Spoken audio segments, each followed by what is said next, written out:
Réforme, comme dans tous les autres journaux, évidemment, nous avons voulu comprendre les mécanismes, l'histoire qui a mené à ce conflit. À l'heure où nous avons bouclé le journal, nous n'étions pas encore dans cette situation de guerre, en tout cas l'Ukraine en guerre, agressée par la Russie, l'Europe qui se pose des questions, les États-Unis, l'OTAN qui se pose évidemment des questions de riposte. À quelle mesure aurons-nous des ripostes face à cette agression?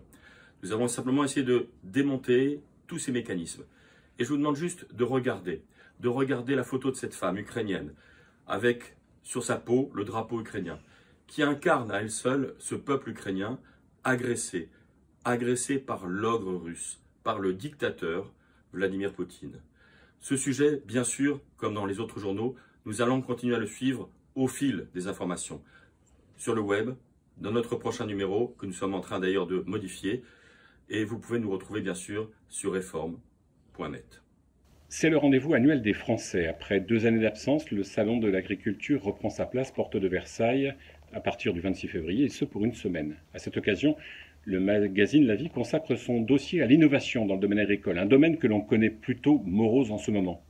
Ainsi, nous vous emmenons dans les Monts d'Arrée, dans le Finistère, à la découverte des espaces tests qui permettent à Sandrine, avec des chèvres, ou alors Arnaud, avec des poules, de se lancer enfin dans l'élevage. Dans le Gers, Johan, Samuel et Médéric ont eu l'idée de faire pousser du coton en n'utilisant que de l'eau de pluie, et en plus, ça marche. François, dans l'Aude, s'est posé sur un étang pour développer l'aquaponie, pour cultiver des légumes et élever des truites en circuit fermé. En Auvergne, ils sont 4 à avoir repris la ferme des Raux pour produire blé et pain en pratiquant une agriculture plus cohérente, durable et surtout génératrice d'emplois. Autant de portraits insolites, enthousiasmants, innovants, à taille humaine, respectueux de la terre et de la nature, à découvrir dans La Vie cette semaine. Ils sont céréaliers, éleveurs, viticulteurs ou maraîchers. Certains exploitent leurs fermes en agroécologie, d'autres en agriculture biologique.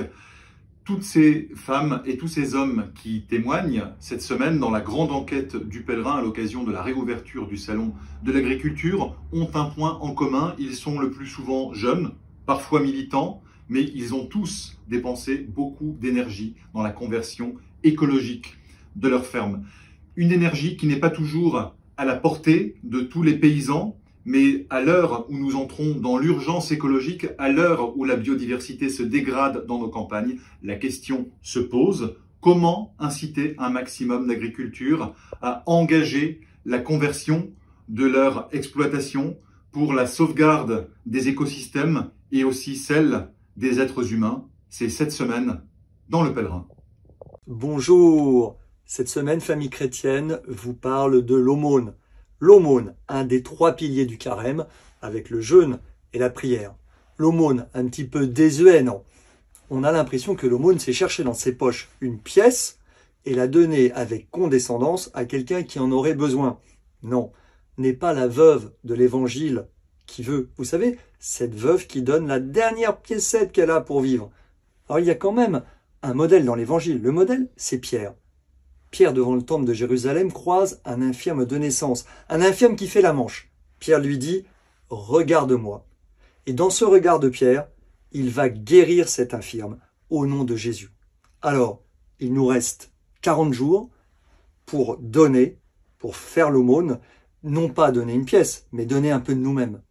Bonjour, à la une de France catholique cette semaine, un document, une exclusivité, l'autobiographie de Céline Martin, la sœur de Sainte Thérèse de Lisieux, apparaître aux éditions du Carmel le 2 mars prochain. France catholique vous propose de lire de larges extraits de cette autobiographie, forcément très riche spirituellement, puisque Céline et Thérèse se disaient sœurs d'âme, et Céline a quelque part construit son autobiographie comme une vie parallèle à celle de la petite Thérèse de Lisieux.